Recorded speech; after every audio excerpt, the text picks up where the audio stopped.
Hi, this is Richard, and I would like to talk about Gang of Four. Specifically, the Gang of Four lineup of singer John King, guitarist Andy Gill, bass Dave Allen, and drums Hugo Burnham. In the late 1970s, Leeds in England could be considered the birthplace of the post-punk music scene. In the space of a few months, Leeds produced Delta 5, Girls at Our Best, Scritti Politti, Soft Cell, the Mekons, and of course, Gang of Four. Few of the players were native to Leeds, most were students, and the epicenter of this punk and post-punk onslaught was Leeds University, the very same Leeds University that The Who recorded their seminal Live at Leeds. The story of Gang of Four starts away from Leeds, though. In 1976, longtime school friends John King and Andy Gill took a trip to New York City with arts grants from the university. They spent most of their New York City nights at CBGB's leaning on the bar with all the luminaries of the historic mid-70s New York City scene. The fire to start a band had been lit, and returning to Leeds, King and Gill started to formulate their mission. They had a musical blueprint in their minds, but also a political one. This applied to all the Leeds groups except perhaps Soft Cell. A sweeping generalization would be that in Britain, the first wave punk groups were largely drawn from the disenfranchised working class, and post-punk grew from the art schools and colleges. And the college kids wanted to use the stage as a bully pulpit for many of the theories they had picked up in the lecture hall. The challenge they have struggled with ever since, individually and as a group, is making their political leanings meaningful outside their image. And reasonably, we shouldn't expect more. Unlike the Clash, whose sloganeering was much more easily lampooned, especially the infamous 1977 visit to Belfast, and with no show to play, the group walked the British Army-occupied streets, posing for photographer Adrian Boot, looking like young boys playing dress-up. The Gang of Four were far more a product of art school, and whatever their deep-held political beliefs, they were focused on deconstructing the relationship between audience and art, or dissecting how relationships and media were being co-opted as new revenue streams for corporations rather than joining the Clash in a make-believe class war. If all this sounds too weighty and ponderous to be the stuff of engaging and dynamic music, well, that was a problem they could solve. King and Gill had some challenges filling out the lineup. Drummer Hugo Burnham had aspirations to follow his theatre muse, so was not initially willing to commit. On bass, they started with Dave Wolfman Wolfson for a few shows. According to John King, he got the spot because he owned a bass and knew how to play. But again, according to King, he got fired because he played too many notes and wouldn't stop playing when they asked. Rumor has it he would meditate on stage between songs. Dave Allen was not a student at Leeds University, but answered an ad for a fast rhythm and blues band requires a fast rhythm and blues bass player. With Bonham finally settled behind the drum kit, the lineup as we know the original was set. Maybe it was the New York City experience, or maybe it was that they were already comfortable on their instruments, but from day one, Gang of Four were not formulaic three-chord punks. Gang of Four melded political, philosophical theories with the music they loved, from 60s legends Free to local English pub rockers Dr. Feelgood, mixed with Jamaican reggae, specifically the Trojan label releases, to the United States and the funk of Parliament and the Meters, all blended with the New York City punk they had absorbed firsthand. At the same time, 220 miles north in Edinburgh, Bob Last and Hilary Morrison founded Fast Product, an independent record label in Glasgow. Postcard Records would follow a similar path, but that would be later. For now, it was Fast Product, and they released local Scottish groups Scars, the Pratts, the Flowers, went to Sheffield for the Human League, and to Leeds for the Mekons and their friends Gang of Four.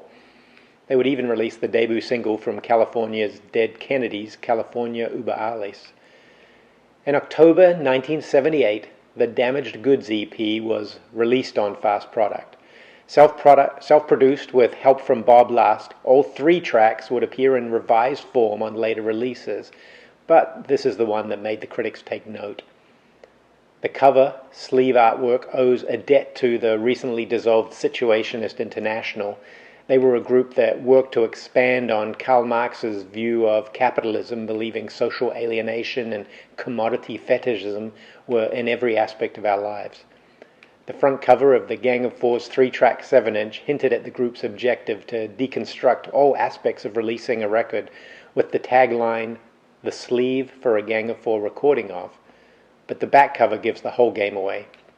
The group had sent Bob Last a newspaper clipping of a female matador in a bullfight. They attached a script to caption the picture.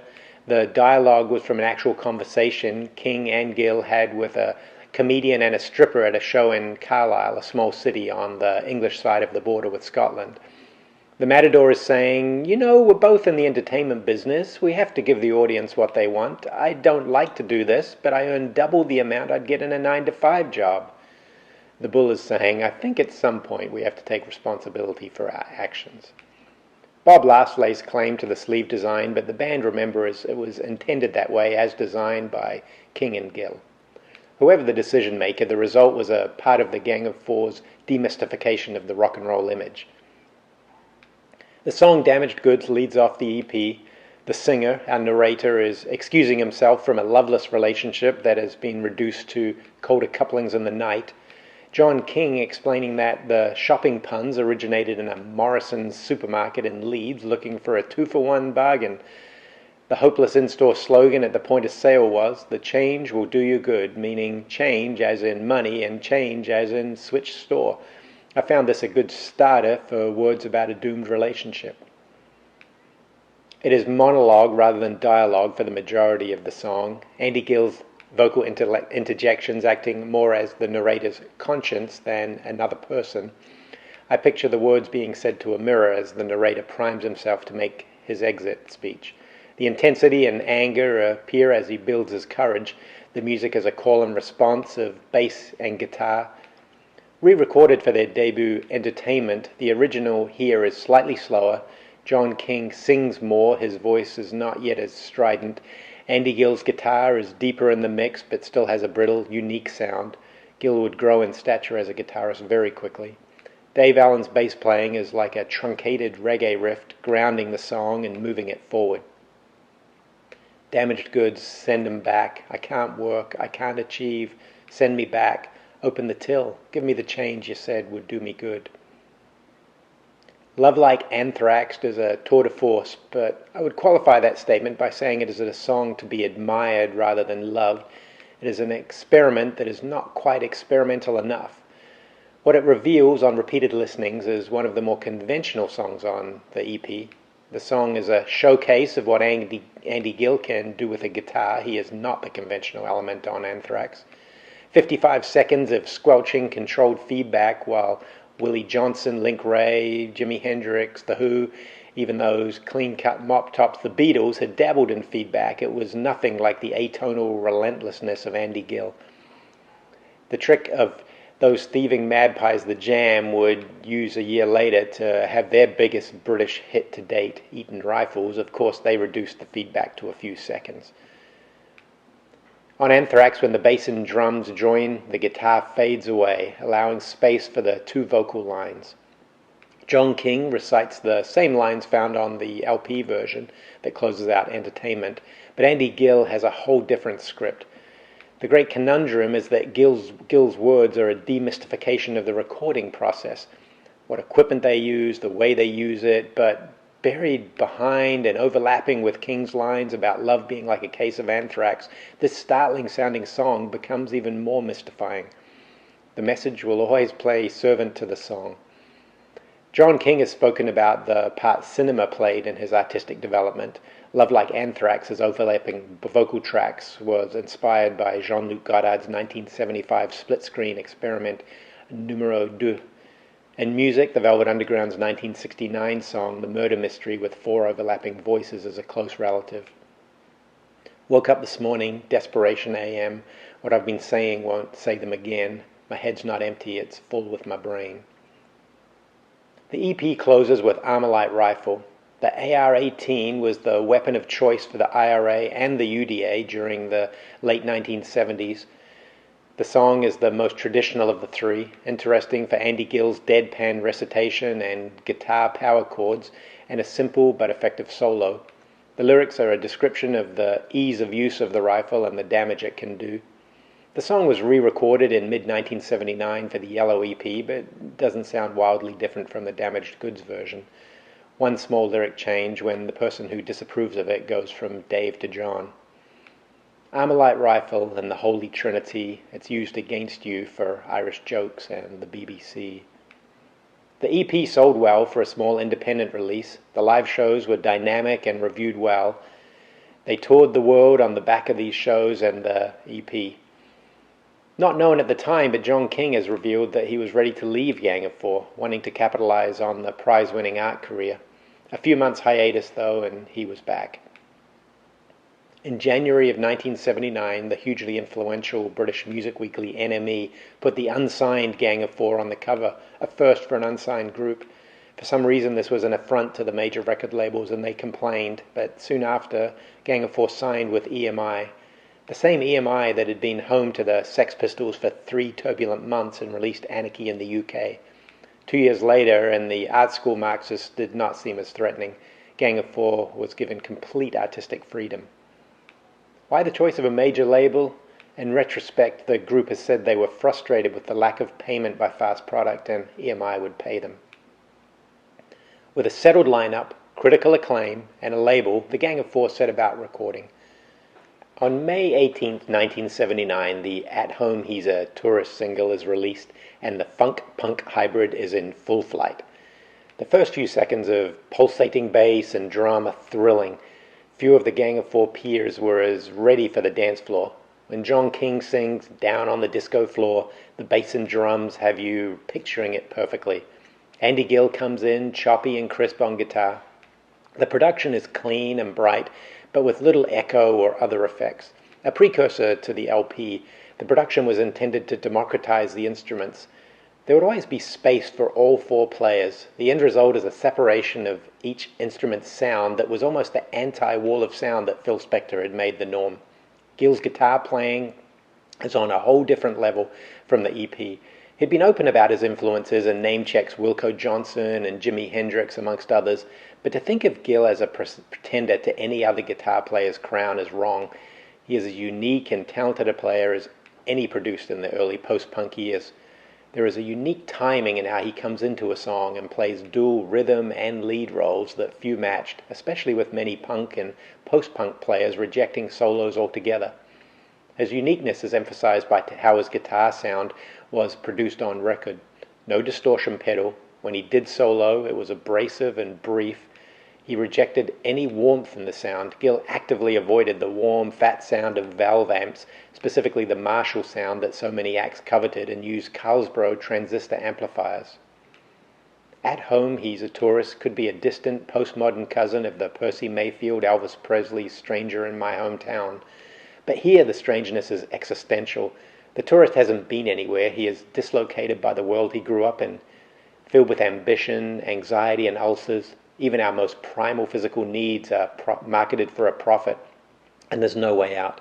2 steps forward, 6 steps back, small step for him, big jump for me.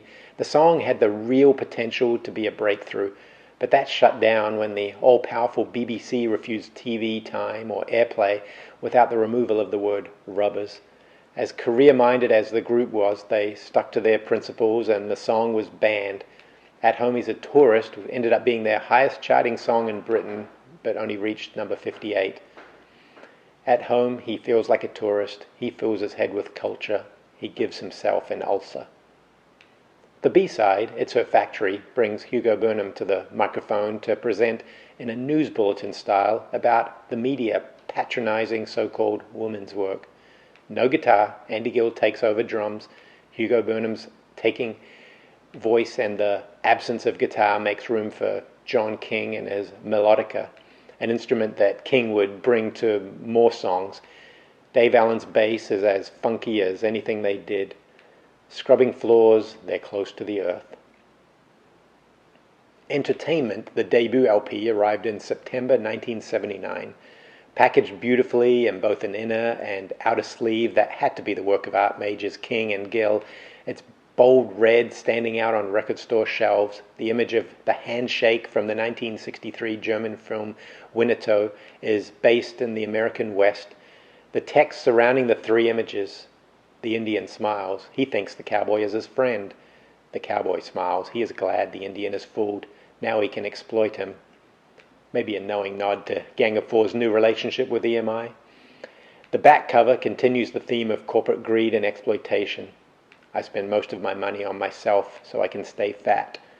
We're grateful for his leftovers. And if all that is too subtle, those who decide what everyone will do grow rich because their decisions are made in their interest.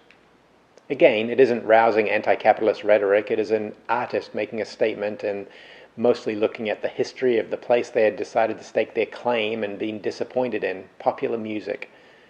For every group they loved with a great groove and imitatable musical style, they also found reactionary or pedestrian lyrics, nothing that reflected what life in the last quarter of the 20th century was like. These were concepts that had been well established in other creative areas: literature, theatre, fine arts, but had barely touched popular music. They set about remedying that. The music on the LP matches the packaging perfectly. 9 new songs plus re-recordings of Damaged Goods and Anthrax and the earlier released single At Home He's a Tourist. Opening track Ether is the template for Entertainment.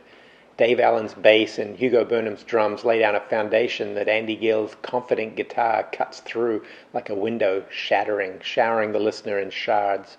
The guitar is the most talked about piece of the Gang of Four jigsaw, but it is used tactically, typically dropping out when the vocals start. John King is the main vocalist, but he is complemented by Andy Gill. On Ether, the two voices work in counterpoint.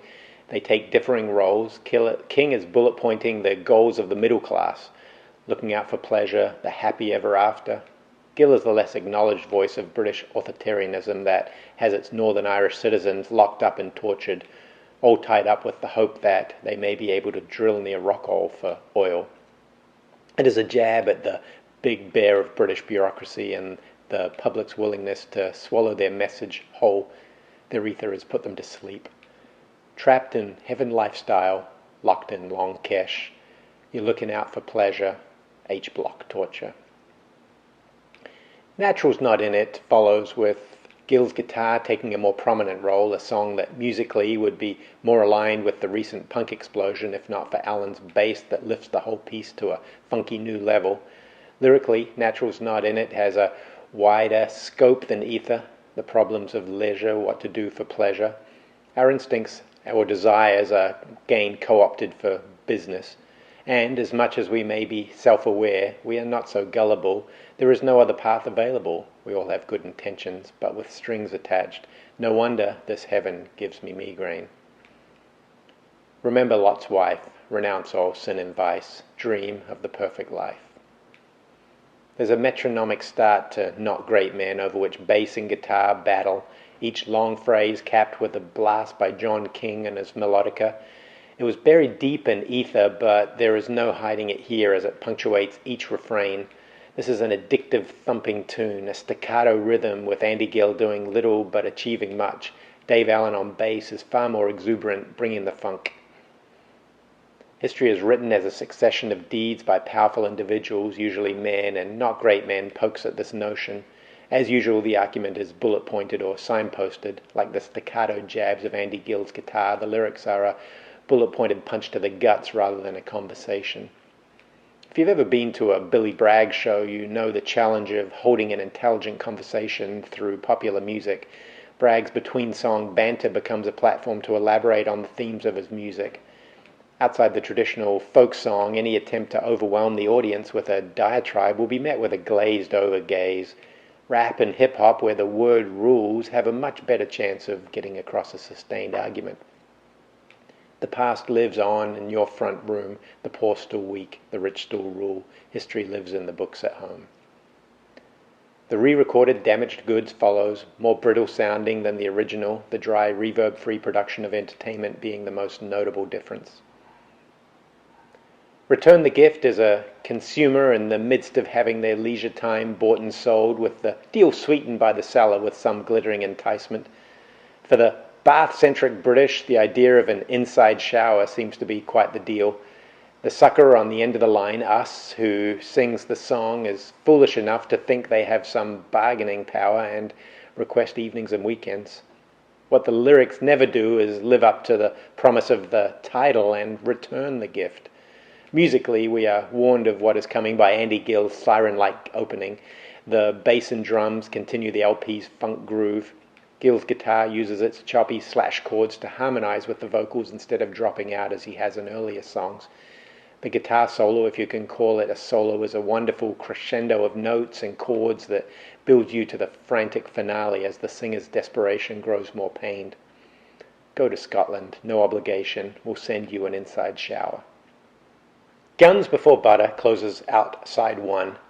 Guns versus Butter is an economic model that looks at how to balance military spending with civilian production spending. The title of the Gang of Four tune implies that in the singer's nation the decision has already been made, guns before butter. The reference to all this talk of blood and iron is from German Chancellor Bismarck's famous 19th century speech.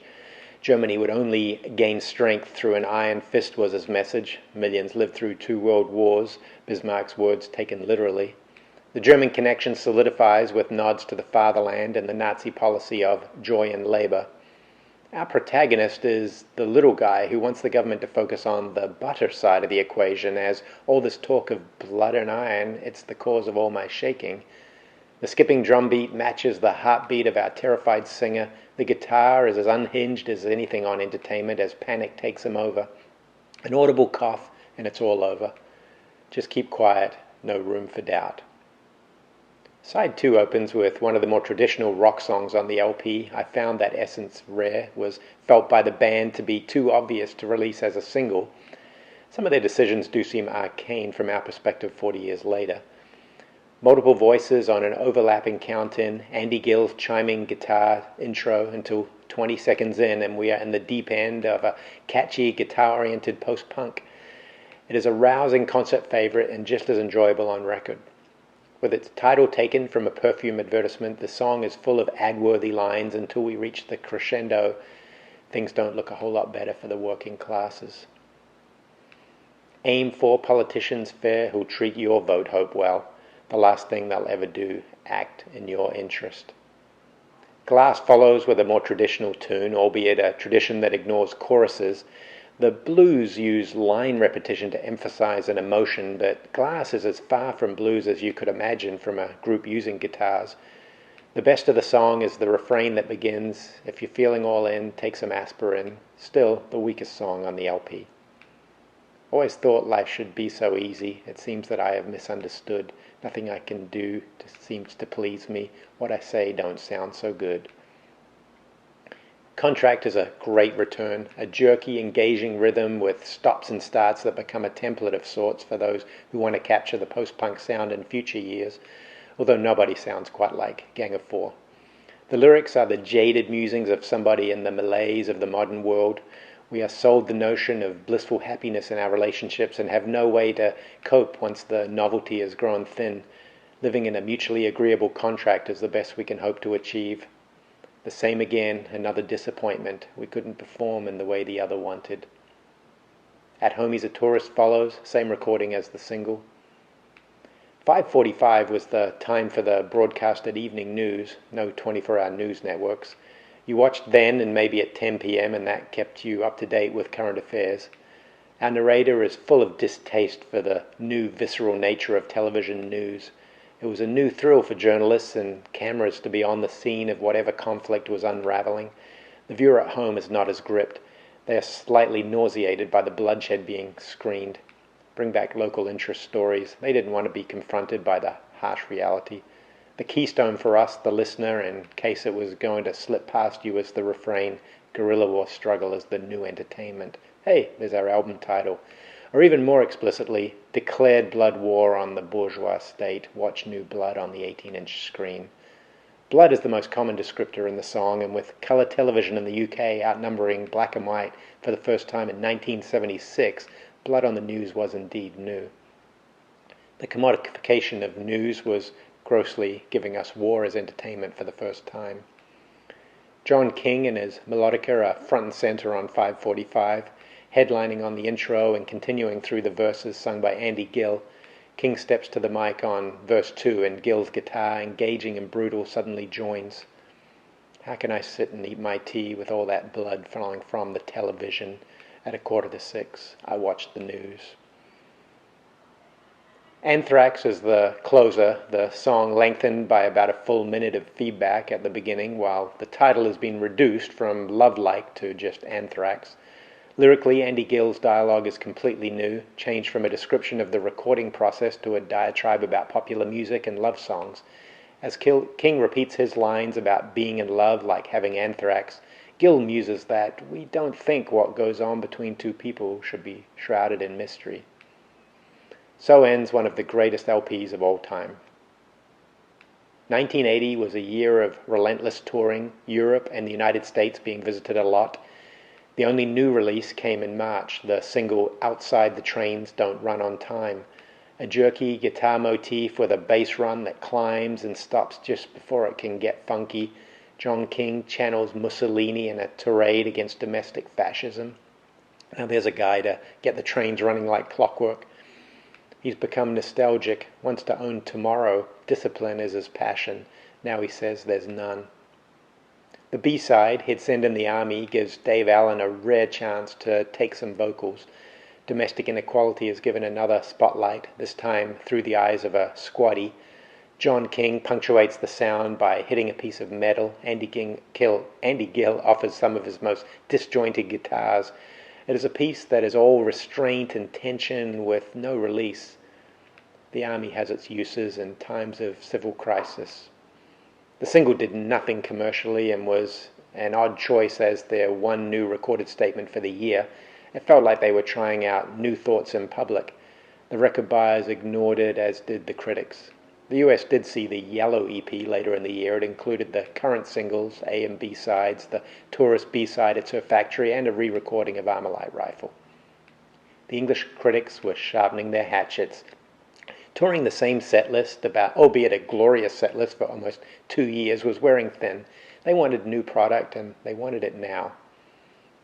1981, and a single, What We All Want, is released as a taster for a forthcoming LP. And this is more like it. One of Dave Allen's funkiest bass lines, Andy Gill has found a way to integrate his guitar playing into the rhythm, a subtle change from the shards he was punctuating the air with on Entertainment. The dissatisfaction felt by the singer on What We All Want is more than relationships or what to do for leisure or work. It's an all-consuming ennui that offers suicide as the hope that never fades. The medieval fortune wheel is turning and we don't like anywhere it lands. If you think the God you trusted will be any insurance, think again. This stark postmodern turn on you can't always get what you want may be one of the bleakest songs ever recorded. What happens when you don't even know what you want? The wheel spins, let me off. These doubts, nagging worries, nothing to work towards. B-side, History's Bunk, is an experimental, lumbering song that lacks a tune, coupled with an all-too-obvious lyric about historical use of the working class as cannon fodder. The title, a jab at famous anti-Semite Henry Ford's distaste for history. Fighting it out for some other's cause, they're invisible, they didn't exist. The second LP, Solid Gold, was released in March 1981. Fast Product founder Bob Last had assisted with production on the Damaged Goods EP. Manager Rob Waugh assisted on Entertainment, but in reality the Gang of Four has been self-produced from the beginning. For Solid Gold, EMI was willing to fly in Jimmy Douglas. He had worked on most of the big-name Atlantic record artists in the 70s and has gone on to work with numerous mainstream and alternative acts. John King on Jimmy Douglas. We were delighted to get hold of Jimmy Douglas, King says. Funk was an important thing. This was a guy who knew everything about his discipline, and it was a joy. But he was very thoughtful. He was determined to make sure that it was what we wanted to do, and the determination was to make something really heavy and propulsive. And Jimmy Douglas on working with Gang of Four? I was trying to get them to write a more commercial and accessible project. They were writing about rich schoolboy subjects and politics in London. It was like, we're never going to sell any of this. They said, we don't care. I had a lot of fun with those guys. I also learned a lot about producing and dealing with people who didn't want to do it my way. It was recorded in the famous Abbey Road Studio 2. The investment in producer showed that their rejecting of the label's choice of a single and refusing to do Top of the Pops hadn't soured EMI completely on Gang of Four. The title, Solid Gold, may have been used ironically, but the group was not without their ambition. The packaging was more straightforward than entertainment. The front has a blue background with the name and title embossed, the rear continuing the Elizabethan theme from the What We Want single. The inner sleeve has one side a monochrome version of the front cover, backed with a drawing of a cheeseburger and the recording details. The only slogan has, I hope they keep down the price of gas, as a caption to Sir Walter Raleigh's beheading picture. Opening track Paralyzed shows the way for the new LP. It had already been hinted at by the single What We Want. Solid Gold has the bass front and center, Andy Gill's guitar almost taking a back seat. John King's usual strident vocal is more recitation on Paralyzed, the low-key approach adding to the resignation of the narrator. This funky opener with its dramatic mid-song pause is one of the Gang of Four's best. The themes of dislocation and discontent continue through Paralyzed and all of Solid Gold. They say our world is built on endeavor, that every man is for himself. Wealth is for the ones that want it. Paradise, if you can earn it. What We All Want follows, the same recording as the single. If I Could Keep It For Myself has a lumbering chorus and convoluted lyric, but the whole song is almost saved by Dave Allen's wonderful bass playing, which is even given a small solo. What did you say? I am confused. I don't remember. What did we do last week? Next is a re-recording of the previous year's Outside the Trains Don't Run on Time. A funkier feel on the song than the single, but otherwise the same. Why Theory brings the return of King's melodica. The grinding rhythm of the single is continued here. Hugo Burnham's skipping drum pattern holding the center. King and Gill exchange vocal lines. The lyrics seem almost tongue-in-cheek. Too much thinking makes me ill. I think I'll have another gin. A few more drinks, it'll be all right. But it still hits hard. What we think changes how we act. So to change ideas changes what we do. Side 2 opens with Cheeseburger. The American tours have seeped into the Gang of Four's world. Overheard dialogue in bars is turned into lyrics, interwoven with found sounds from TV, radio, and fast food restaurants. Their English ears hear the weirdness of the conversations and dialogue around them to turn it into a stab at the competitive, work-centric lifestyle that is needed to drive the biggest economy in the world. The tune is catchy with as straightforward a rock sound as you'll find on Solid Gold. It should have been a single. Improve yourself. The choice is yours. Work at your job. You can make it pay. The Republic, that American influence again, is a bottom-heavy monster that grinds you through a less than transparent lyric, perhaps about individualism in that very republic. Make the grade in our republic. We are all loyal subjects. A Hole in the Wallet is Musically Dow, a song on the exploitation of women that deserves a better platform to shine. Some interesting things are going on by each instrument, but it doesn't hang together to make much of a tune. Why work for love if it shows no profit? You'll only earn emotional losses, wasting time, a hole in the wallet. A re-recording of He'd Send in the Army closes out Solid Gold. The English critics who had all fawned over entertainment came down hard on Solid Gold. It is a less immediate experience, but a worthy companion to the debut, even if not quite scaling the same heights. This lineup had one more single in them, and To Hell with Poverty sends them off with a danceable groove. John King's wild yelps, some brutal guitar work by Andy Gill, and a classic couplet. To hell with poverty, we'll get drunk on cheap wine. Fresh off Public Image Limited's Flowers of Romance, Nick Launay found time to produce To Hell with Poverty before heading off to work with The Birthday Party on Release the Bats. To Hell with Poverty, the check will arrive, it's in the post again. Capital, It Fails Us Now, is the B-side and has Andy Gill humorously interjecting, "Oh no, I left it in my other suit." The brittle sound is reminiscent of Entertainment, while the arrangement is more like Solid Gold, a medium-paced funk with Andy Gill sounding like he is working on heavy machinery rather than a guitar. The moment I was born, I opened my eyes. I reached for my credit card. Somewhere, midway through a tour of America, Dave Allen had had enough and abruptly left the band. 2 LPs and a handful of singles, and the original Gang of Four were over. A couple of the missing singles would be gathered on the Another Day, Another Dollar EP in the US.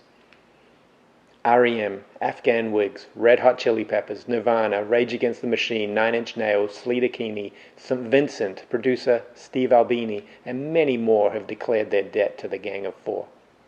Recent acts using samples such as Frank Ocean's Future of Free using Anthrax or The Ground Below by Run the Jewels using Ether bring Gang of Four into the 21st century.